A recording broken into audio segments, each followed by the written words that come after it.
Hello, everybody. It's Narrative Tarot. I'm here with kind of like a Halloween special type thing. So, this is what is spooking you. So, since I have no fucking plans for Halloween, I decided to do a reading. So, it's a pick a card, it's 3 piles 1, 2, and 3, or the pumpkin, the ghost, or the bat. And then also, if you're drawn to the deck, this is Inversion Tarot with the pumpkin, 7C with the ghost, and then Tattoo Tarot with the bat. So I've already pulled the cards, but yeah, it should be a pretty short reading. I'm excited to do this. I think this is like one of the few pick a cards I do. So pick a pile, and let's get started. So we're going to start with pile number 1, which is the pumpkin. So pile number 1, what is spooking you? Now, pay attention before you get to pile 1.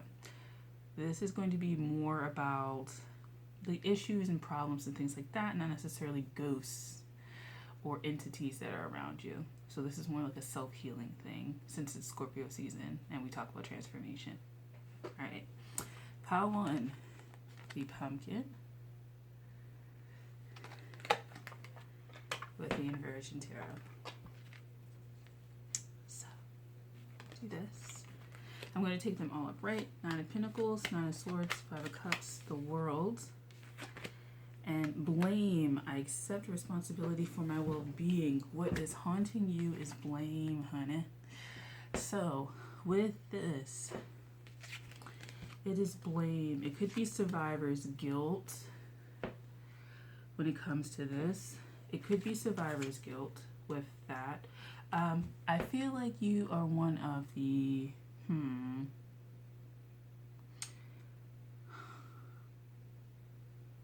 you may have been blamed a lot for things in your life. You actually may have been called what is it? People may have not liked you claiming victimhood. And what I mean by victimhood is that accepting that something was done to you. I think that a lot of things have been done to you that you haven't acknowledged or admitted, but you're working through. So there has been some sort of happiness, but I think it's been bittersweet. If you've been someone who has been drinking to relieve stress or trying to forget or something like that, I think I'm not going to say it's time to let it go, but what I will say is that I think that there's some sort of shedding that needs to happen, because you don't have to accept blame. You don't have to be responsible for other people's actions. You're responsible for your own. But that being said, it's kind of hard when things happen to you, and I do think things happen to you. Even if we signed up for it, things still happen to you, and there is some sort of responsibility on your part to heal. It's kind of hard when like really hard traumatic things happen, but it is something that is left up to you to do. And I think that's the most freeing part, but that's the scariest part. It's up to you to heal it. It's not saying, and I think you may need to understand that healing it doesn't mean you accept responsibility for what happened to you. It's you accept responsibility for your ability to heal. It's kind of hard to process, but it's you accepting responsibility for yourself to heal. Whether it's going to therapy, whether it's talking to friends, whether it's changing diet, having a good cry, working with the Plant Kingdom. I did that recently. And here's the thing about that. Because you have put your feet forward, moving towards this, you get to claim all of the responsibility, not of blame, but of victory and success when you do get over that hurdle, and when you do get past that issue. You know what I'm saying? So you get to claim all of the reward for that. Nobody gets to claim it. And it's a good thing, because I think that you may also have issues with this Nine of Pentacles and Nine of Swords world and Five of Cups. Issues with boundaries with regards to people kind of laying claim to you as a person energetically, and laying claim to your work, your healing work, and taking responsibility for your healing work, or making it seem like they were the catalyst for it. Especially if it was something that really, really weren't, or they have really a small influence in your life, but they're trying to make it bigger than what it is. You're going to have to work through that.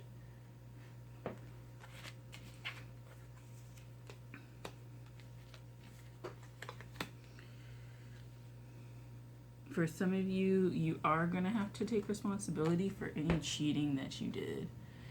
Any cheating that you did, you have to take responsibility for. Any thoughts of cheating that you had, you're going to have to take responsibility for. Any, I'm getting Scorpio season. Some of you guys cheated and it wasn't even great. Like it looked good, but it wasn't. And then also you weren't able to even enjoy what you were doing because of the thought of what you were losing and what you were exchanging by doing this.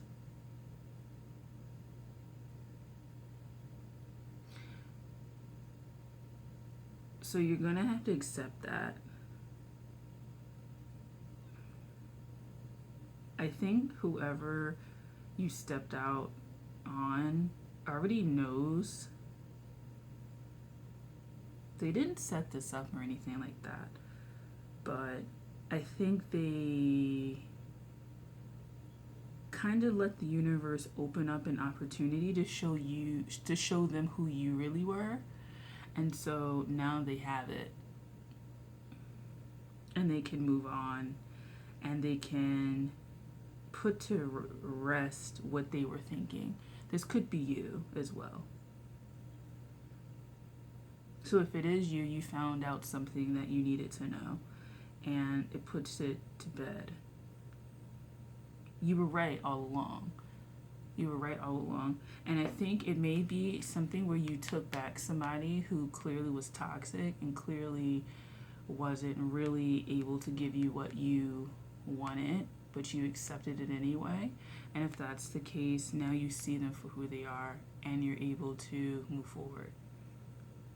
But for other people, it's more about just in general accepting responsibility for your own well-being as far as your own healing journey, so that when you get to the other side, you're not beholden to anyone. Like, you can thank people like your therapist and your friends for helping you through, but you put the initial action to even do it. And so you claim all of the rewards from that, right? Like, nobody really claims rewards for you going out and being a better person and actually putting the effort in to better yourself like you do. Like, the kind of after effects or the peripheral, I don't want to say peripheral action, but like the, not rebound, what is it called? I don't know, but the effect reverberates throughout your life and it affects your other relationships, but you get the bulk of that. And then again, for others of you, you went out and did something, and now you're dealing with the consequences, or you found out about something, but what happened wasn't worth it. Essentially, there was far more energy trying to pursue it than what you got out of it. Okay, so yeah, that's pretty much it. So pile one, blame. That was yours. All right. Thank you for watching. All right. Let's see. Happy art time. Pile two. You have the Ghost. So, and the 7th seed deck is the deck we're working with for this one. So, what is you guys? What's spooking you guys? Balance. Bring a state of perfect harmony into my world, and I do so without judgment. What's spooking you is balance. So, we have the Tower in reverse, but I'm reading everything up right. You have the Tower, King of Swords, 9 of Cups, balance. What's spooking you is the threat of someone coming to... You may be, I don't want to say paranoid, but you may be paranoid. You know what it feels like? It feels like you're the kind of person who has really good highs and really low lows, and that you may accomplish, you know, it's also you accomplish a lot in a very short amount of time. But it's like just as fast as you get stuff, you lose it, or just as fast as you like make friends, you lose them. I wouldn't be surprised if you have some like Neptune Mars kind of thing going on, like an opposition or like a square or something like that. I wouldn't be surprised if that. I wouldn't be surprised if your Mars is in the 12th house. Just because I kind of feel like it's more. I feel like, okay, what I feel like is like, with this Tower, this King of Swords, and this 9 of Cups, I feel like the 9 of Cups are people around you. And I kind of feel like the King of Swords has this extra sensory perception of like people plotting against them.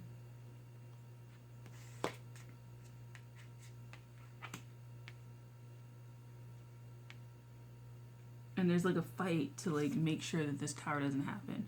You can be particularly vengeful though, about certain things. So I'm gonna say you may be somebody who like does martial arts, or like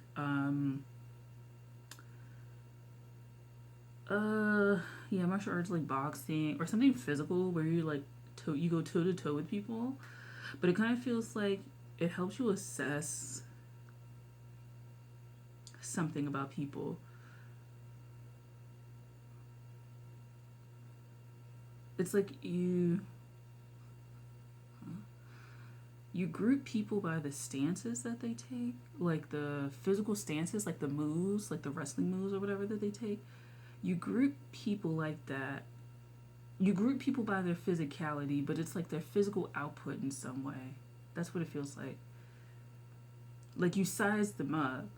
It's like I'm in school for massage therapy, so like if you were like to assess their gait and how they walk and stuff like that, it's almost like you're able to link the somatic leanings of a body and connect that to their like personality or something like that.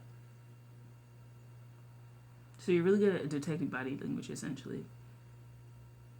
But there is some sort of paranoia about like being laughed at, being talked about, like people plotting on you and stuff like that. And I feel like you have like quick rises, quick windfalls of cash, but like something happens to like take it away, or like you may feel like people are trying to take it away. I don't think they are.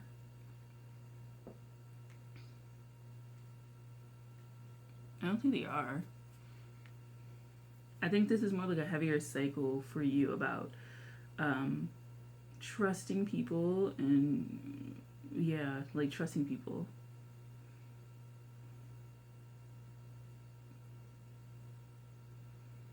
Being able to trust people and being able to assess whether or not they are for you. You put more people against you than for you. Like if there's 10 people, like you assume like 9 of them or 8 of them are against you.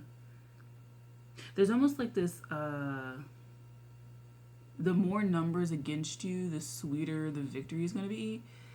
I don't know what that means in terms of like how much output you're going to have to pour into fighting these people, but it seems like you may be very weary, and you may be running away from some sort of trauma with regards to being, I don't say being right, that's not what it is, but like proving your worth. Like you may be somebody who thinks that like everything has to come hard. Everything has to come hard and everything has to be in this very, because this gives me a little bit of like panoptic energy. Like you have to know everything. Kind of like fidgety, almost.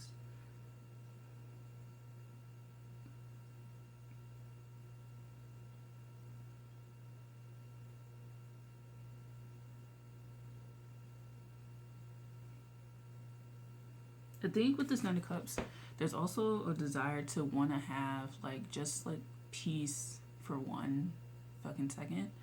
I think because this Tower is here, you may just always be recovering from some incident that kind of pulls you away from being able to just relax. So maybe what you really, what's spooking you is not being able to relax or not being able to get a break or something like that.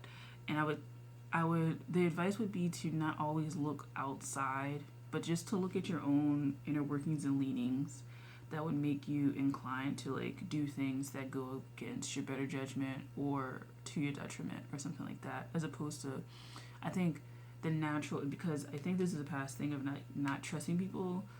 Everything that goes wrong has to be linked to like a specific person, not necessarily a specific person as you know, but there has to be some sort of pinpointed like reason manifested in a person.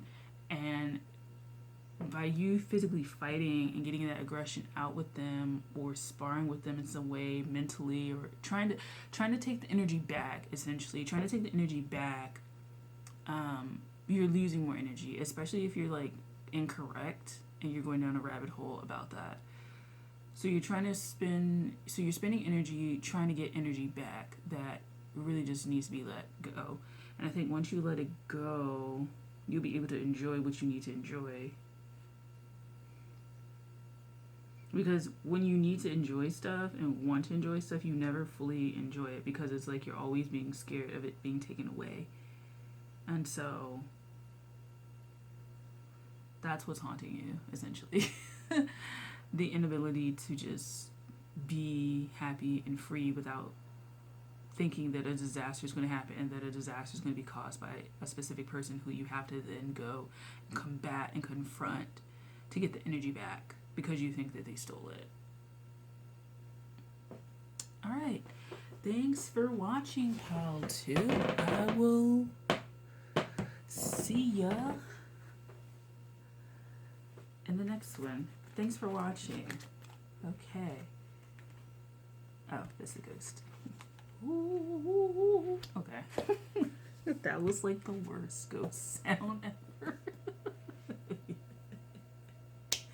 Worst ghost sound ever. Okay, so this is the bat for pile 3, and the deck is the Tattoo Tarot. So what's spooking you? What's spooking you? Spooking you. Purpose. I know what I'm here to do. Okay. Death. The Hanged Man. Ace of Coins. King of Swords. What's spooking you? I was gonna say it may actually be a ghost. It could be your ancestors. It could be your ancestors showing up. But they're showing up in like various forms. So they're showing up in like repeated things, but they're subtle. They're not like they're very subtle. But it's like either it's the same thing. Like you keep seeing like, okay, so there's a snake here.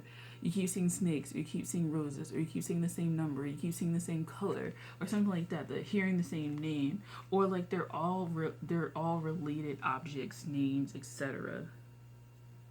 Like it may not be just roses. It may just be flowers in the same like family, or flowers with the same like energetic properties, or animals with the same kind of energetics, or something like that.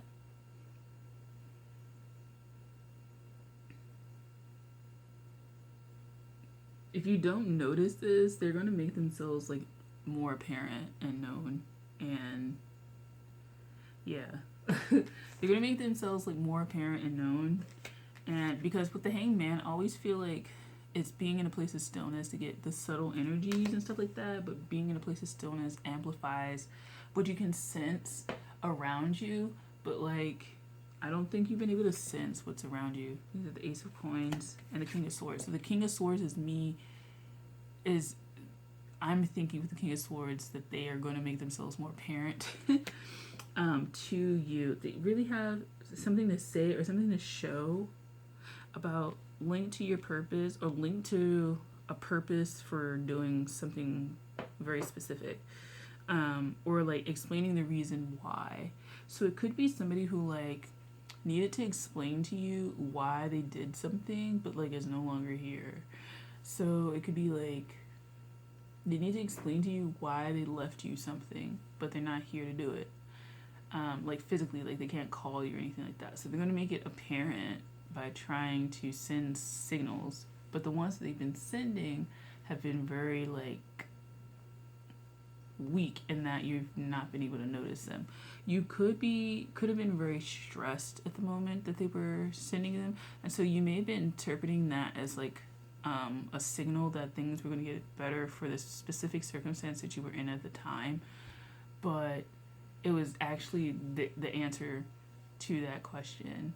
And it could be you probably have asked this question, like why you got this or what happened or something like that, and you've been asking it and it's been kind of open-ended and you've been trying to receive messages. But I think I don't want to say there needs to be a little bit more intention. There needed to be a little bit more, not intention, a little bit more willingness to like receive the answer.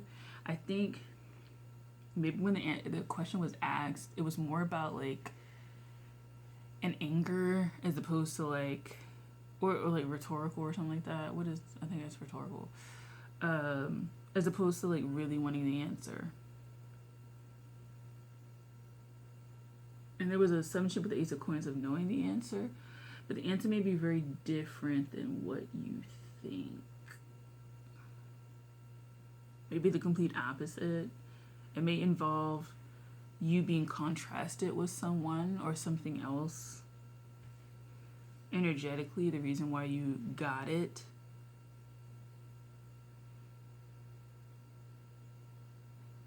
It was probably where you were at with this hangman, where you were energetically.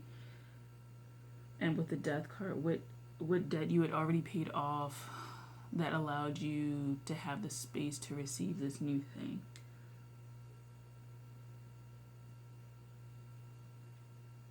And so with that King of Swords, it's going to become way more apparent why. I think you'll be able to step into it now using this energy that's been given to you, this thing that's been given to you. There's a reason that's been given to you. You'll understand it'll click in for you a lot more. You'll be able to use it now.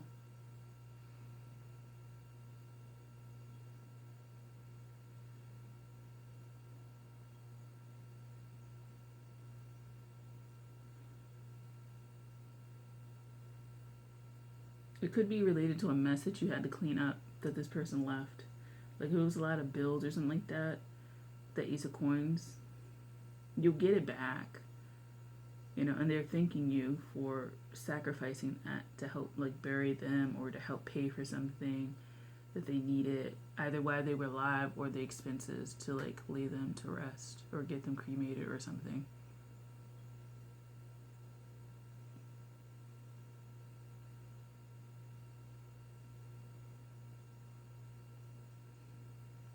I want you to clean up a little bit. Maybe paint something purple or green, or put some artwork that they made on the wall. Put their picture on the wall, maybe. Maybe artwork or something that they had or they made. Like put that somewhere. They had a purpose for that, and they were very proud. Like they were very proud to like make this thing, and so they want you to like put it up and display it.